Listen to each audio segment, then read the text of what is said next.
Hey, greetings, folks. This is Body-Culinary. Send you a nice, warm shout out. And today, I just wanted to come to you very quickly with a quick locky, a quick lock hairstyle for those folks embracing their fine hair, their fine Afro textured hair. So all this is with one of these really safe hair holders that's really has a lot of fabric on it, so it's not pulling on the hair. One of those little buns. So the hair is coming out the locks through the bun, and these are low tension and not tight to pull on the hair. So all I did with the hair that's hanging out was I flipped it back over and then tucked it in, right? And I also moved it over to the side, so if I'm doing a headstand or a handstand or something, or laying on the yoga mat doing exercise, if the hair is not in my way. And then I just spritz my hair with a little bit of water for moisture. So how's that for low maintenance? The hair is not on my neck when I'm going to sweat and to exercise. So just a quick hairstyle, right? It's like a little bun. The part that's hanging out of the bun is flipped back over and tucked back into the hair holder. So that's nice and easy. So that's number one, quick hairstyle. Number two, mind your business fitness, right? So I've been in the holistic health and food and fitness industry for several decades. And, today I want to focus on, especially women, but all you folks out there, on mind your business fitness. And this is a special shout out to mothers and to chocolate and solarized women everywhere. We are infamous, for minding everybody else's business. We're mothers, we're caretakers. And as you can see, the end result is usually, if you look at our stats, if you look at the research studies, the numbers on us with obesity is off the meters. The numbers of chocolate women that are contracting HIV and STDs in Atlanta and throughout the United States is off the chain. And we're constantly taking care of everybody else. And the end result quite often is Big Mama. Depleted, diabetic, overweight, depressed, angry, and bitter. So I'm inviting you folks to mind your business. Now, I'm going to let you know, I'm going to say, I'm the queen. I'm one of the queens, or maybe the princess, because the legacy has been passed down, of really trying to help, everyone, offering my resources, offering my time, money, crying for folks, praying for folks, fixing folks food, delivering food, giving free personal training. And at the end of the day, you can be so depleted being a social justice warrior, caring for the animals and the planet, but we don't take the time to care for ourselves. We hear it all the time, but it's no secret. There's a tremendous amount of cognitive dissonance, disassociation, like we're not present to not taking care of ourselves. And we also take great pride. It has become our identity to take care of everyone else. So being a mother, I love being a mother. But quite often, you let me know what you think in the comments, we can use mothering children, other people's children, adult children, our partners in relationships as an excuse to not take care of ourselves. And this is not new. I'm sure you've heard the term mind your own business, but we can really flip the context of any kind of words, and usually manipulators and takers will also flip the context of words to their convenience.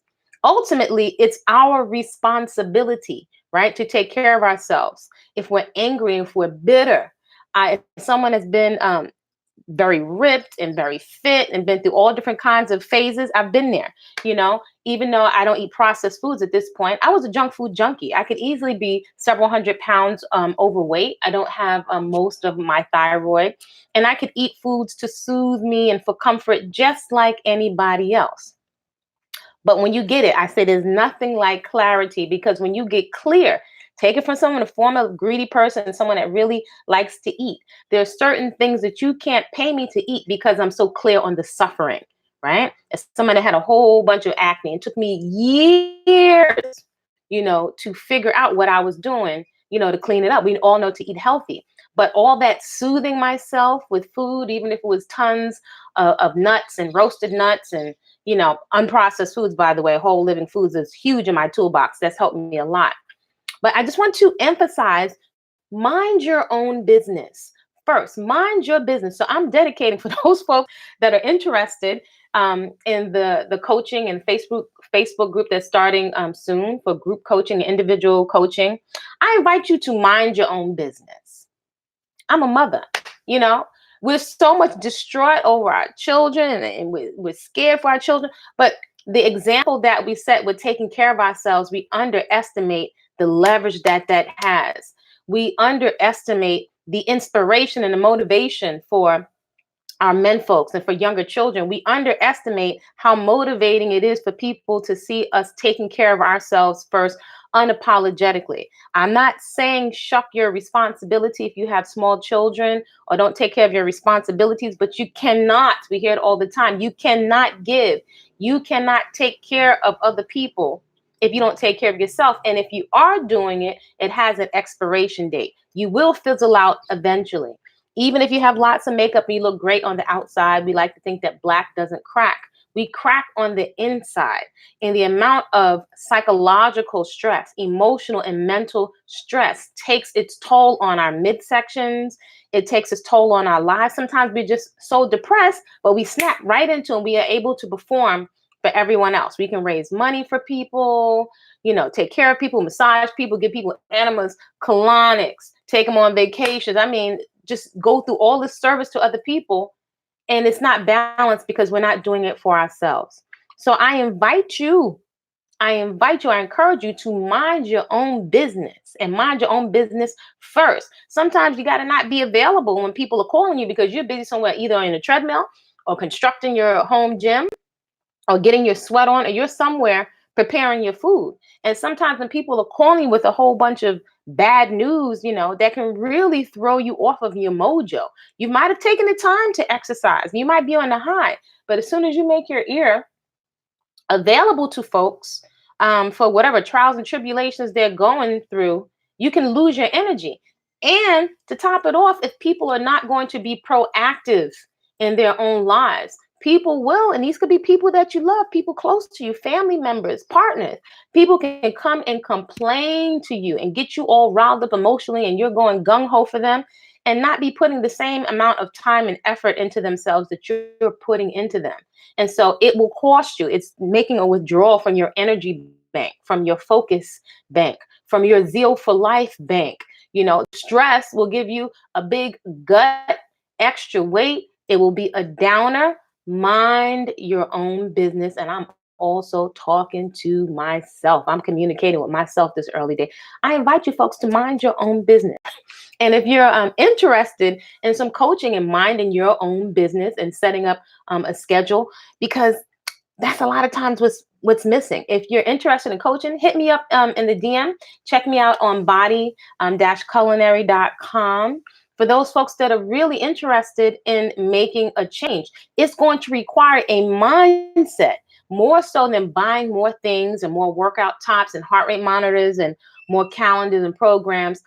First, the thing is clarity and mindset, that you are clear about minding your own business. Social justice warrior number one, giving all, the money out. And it doesn't make you a bad person, but however, you could be rendered ineffective in your own life. And when you turn around and look around, there were goals you didn't accomplish. There's personal things that you would do for your own fulfillment, the time and the energy and the excitement you had about trying something new type of fitness movement, some kind of travel.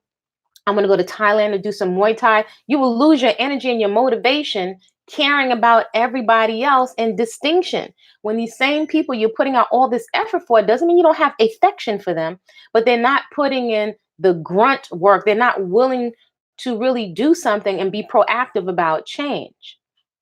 We'll also say this with mind your business fitness. Change is quite often uncomfortable.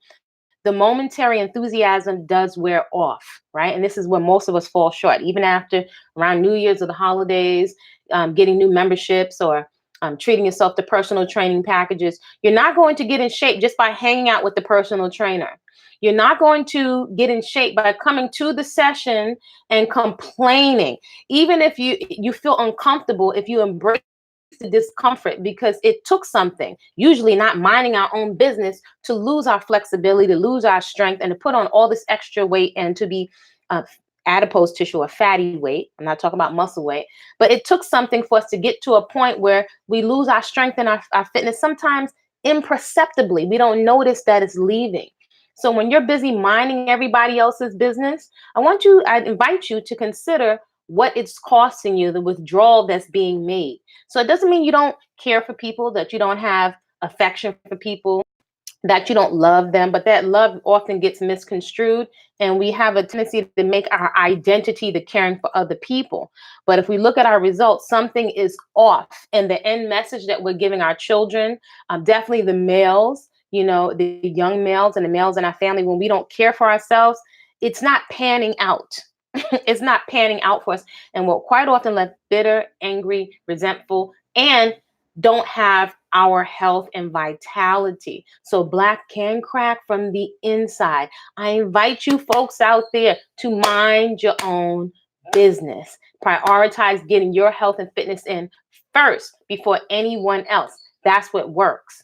And it works if you're consistent, if you apply yourself, if you allow yourself to support yourself through the withdrawal period, because you will go through withdrawal when it comes to minding your business. You'll be tempted to pick up that telephone and call the people when you could possibly, I want to say should, I don't like to tell grown folks what to do. You could be jumping up and down on the trampoline. You could be jumping rope in your house. You could be doing your quote unquote yoga flexibility practice, no matter how imperfect it is. You could be playing in your hair. Mind your business, preserve your vitality, your juice, and your joy.